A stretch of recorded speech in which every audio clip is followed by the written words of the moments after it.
I'm actually going to start with a caveat that, yes, we are looking at a developer build. So you may spot a few bugs, some broken things. Hopefully the game doesn't crash on us. But yeah. Let's have fun with them. so we're actually in the swamp right now. The swamp is on the bottom east of the map, the southern eastern side. It connects our jungle to the ocean, which is it connects it to our tropical coast. And with that comes all these amazing, sapphire emeraldy blue waterways that you get, and all these, epic mangrove rooty trees. It gives you an absolute ton of different gameplay of, do you want to take the waterway, or do you want to, take the roads? There's even some really cool wooden walkways that we actually found in reference that are like touristy spots that obviously our team took and turned them into cool routes to drive a car on. Yeah, it's an incredible space. In terms of gameplay, we've never had a place like this before. There's so much water. It's so wet. It really makes for some really interesting vehicle choices, depending on which mode you're playing. And I think especially in Eliminator, you need to make sure you've picked the exact right car for this one, or you could get really caught out, because a car with a high ride height can just power through all of this water. All the water is drivable in all of the cars. There's no bits where you'll get completely blocked or reset. So me trying to go through with a little three-wheeler ain't going to get me stuck or anything. that is exactly right, Charlie. You want to have nice high ride height, and you'll be able to plow straight through all this and beat everybody in Eliminator. Perfect. That's the dream.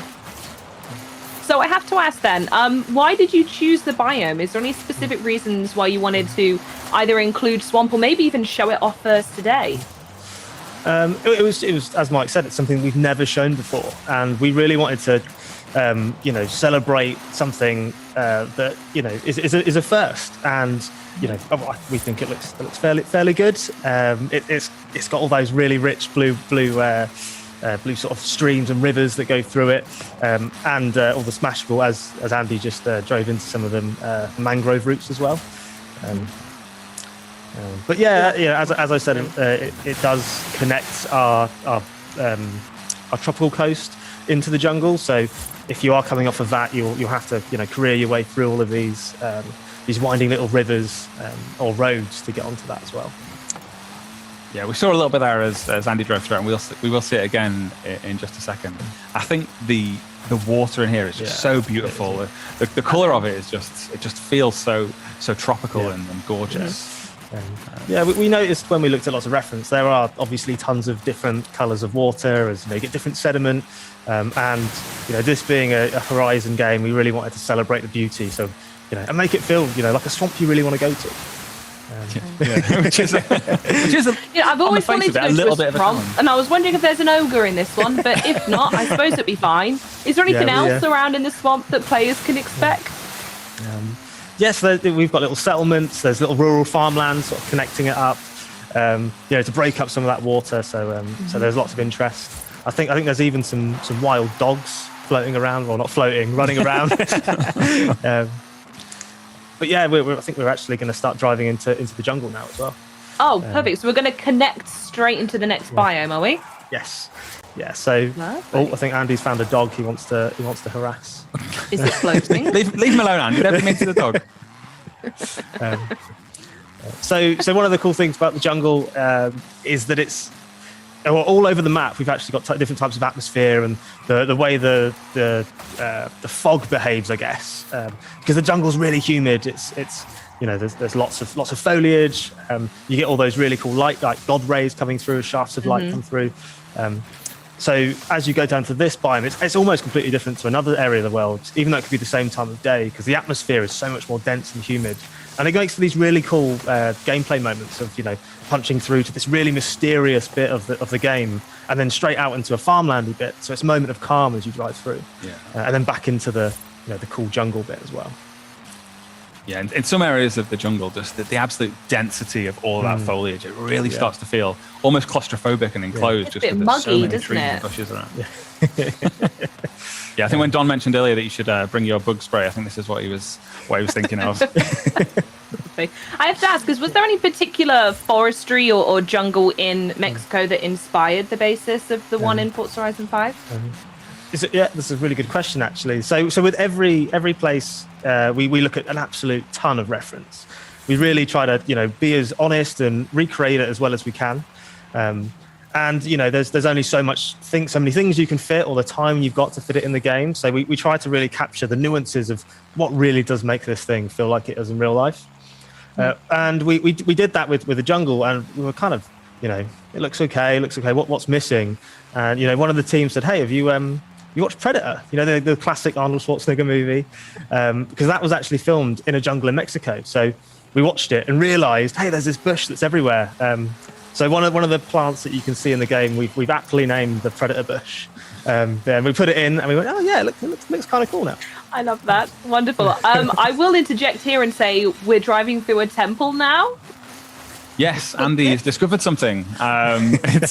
While we were still talking about Predator bush, Andy has snuck ahead and headed into Ekbalam, which is this incredible temple site, which is based on the real life location of Ekbalam, which looks kind of like this. It is just this ancient temple site just jutting out of the Mexican jungle. It's just so full of mystery and intrigue and history and culture.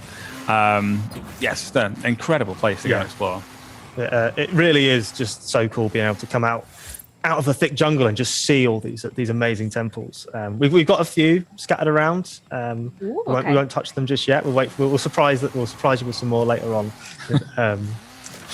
It does allow you to get really up close to those ancient architecture though, and really soak it up and really feel like you're really there. Really a nice bit of virtual tourism. And the team did a really good job at sort of recreating all those materials and stone work that went into all those temples that are, they're really old. So they've done a really good job at making something really old. In a game look old. They are old. Yeah. I love what you can see here as well. Just the ground surface, just the level of detail in just kind of the muddy surface there with all the bits of twigs and leaves and stuff. Just looks real. It really does. I mean, chat, you speak for yourself a little bit, but we will be taking more questions in the Q&A later. But I, for one, will speak on behalf of all of you and say, wow, this does look absolutely incredible. Even looking here, like the fog in the distance, it just looks so like tangible and visceral, if you get what I mean. Yeah. Hats off to our incredible lighting team for really nailing that humid look. And as we were talking earlier, the god rays as you go through, it's just so glorious going through little tree tunnels and then just hit with shafts of light. It's really immersive. Should we go and look at something else? Let's duck away. Let's move on. Let's through the magic of the Series X. We will quickly teleport. What are we going to be going to next? What are we going to be quick resuming and speed loading into now? We are going to the Gran Caldera volcano. This is the largest geological feature we've ever done in a Horizon game, and it comes with some great features of you can see everything from the volcano. Wow. You can look at the whole map. When we get to the top, we'll have a look. It features the two largest switchbacks we've ever done as well. So the one we're on now, and Andy's about to do a drift zone. Good luck. Is the asphalt one, and on the other side is the dirt one. Yeah, the dirt route especially, it gives us one of the most amazing downhill rally trails we've ever had. It's amazing. You can probably glimpse it when it catches the sunlight, but just how much more detail we put into the road this time round. There's lots of cracks. As you actually get to the top of the volcano, the road actually deteriorates quite a bit. It turns to a cobblestone road right at the top because we've actually found that in reference as well that maybe they didn't want to tarmac all the way, so we tried to recreate that. But yeah, there's all these potholes and everything. It just makes for such an interesting drive because there's a lot of switchback. And what sort of gameplay are players going to get up on the volcano? I mean, throughout the seasons as well. Are seasons going to affect what we see up there? That is a perfectly timed question, Charlie. So if we just take a look at if we take a look at that rock face in front of us, and we hold that in your mind, and then if we dip the feed ever so slightly so that we can do a little bit of magic, and through the magic of time, we have skipped forward a couple of weeks. Yeah, two weeks have actually passed. We have gone from summer to winter. So, as we've mentioned before, we've got localized weather this time round. So if it's raining on the volcano and you drive all the way up, it'll actually turn to snow, which is really fun actually, because again, it really adds to that immersion of making you feel like you're really there. As we see as we come up here as well, the snow just gets a little bit deeper, a little bit heavier as you come up the side of the volcano. It's as you say, it's a really great seasonal experience, and it's one where you just get a different experience each season as you come and revisit these same biomes. Yeah, just constantly keep changing the gameplay up as you go through it. It's quite cool how much this one biome, the volcano itself, changes over one season as well. I mean, it sounds like a pretty significant biome in the sense that, I mean, please correct me if I'm wrong here, I'm probably fishing, but it's a biome that's going to be visible from almost all areas of the map as well, right? Oh, yeah. Well, we'll have a look in one of the races, which is actually it's quite far actually from the volcano, but yeah, you can always see it looming in the background. It's actually a really great feature for an open world game like this to just help orientate yourself when you're just basically wherever you are on the map. You can kind of spin the camera and go, volcano, and you can kind of work out where you are and get your bearings using it as a It orientation. also just helps you, if you're just unsure of, maybe what season am I in, just look at the volcano and the amount of snow will tell you. Up there. I also love that Andy is fully doing my style of driving now, which is I need to go left, so I'm just going to go through whatever I need to do to go left. And yeah, this is the caldera of the volcano, which is in other seasons a tiny little pool of water, which is quite cool to slide around or splash through, and then when winter it freezes over, as you'd expect. Should we duck away again and change season? Yeah. Speaking of other seasons, should we do that again? Let's have a look at spring. Okay, we're going to spring. What's special about spring then? How come we're hopping there? For the sake of time, let's go to summer. Let's go to summer. Summer, my apologies. So spring is as good as summer. It's just there's a bit more snow, but yeah. That particular magic spell wasn't immediately to hand. Yeah. Again, this has got all the rocks we see here are all captured via photogrammetry. As is a lot of the plant work. There's all this awesome marram grass that was all, hundreds of thousands of photos were taken to try and accurately represent that. In fact, so are the textures. Also, all the surface you drive on has been pretty much recreated from photos of the exact place. There's a cool little volcano research center over here as well that you will have, to visit. What that was actually. Yeah, you have to visit there and do some research at one point in the game. You do.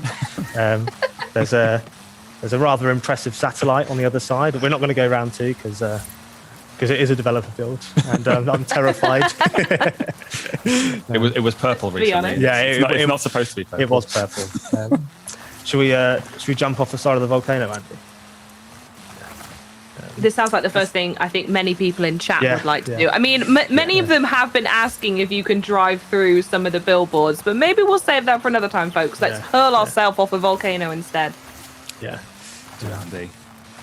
So, as Connor said, the views from up here are absolutely spectacular. You can't see the whole map in one frame because the volcano is kind of in the middle of the map, but as you drive around it, you can see just all around you. It's just like this. Looks incredible. What? And now we're going to cruelly steal away.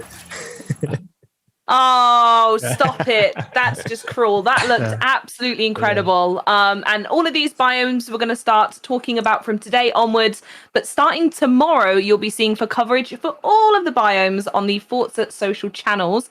So if you are not already, please go follow Forza Horizon Official on Instagram to follow along and keep up with all the latest Forza Horizon 5 news, announcements, and more. But now, because I know chat is already very angry we've cut away from gameplay, let's cut back to some more, but this time it's race gameplay, which is the big leagues, isn't it, boys?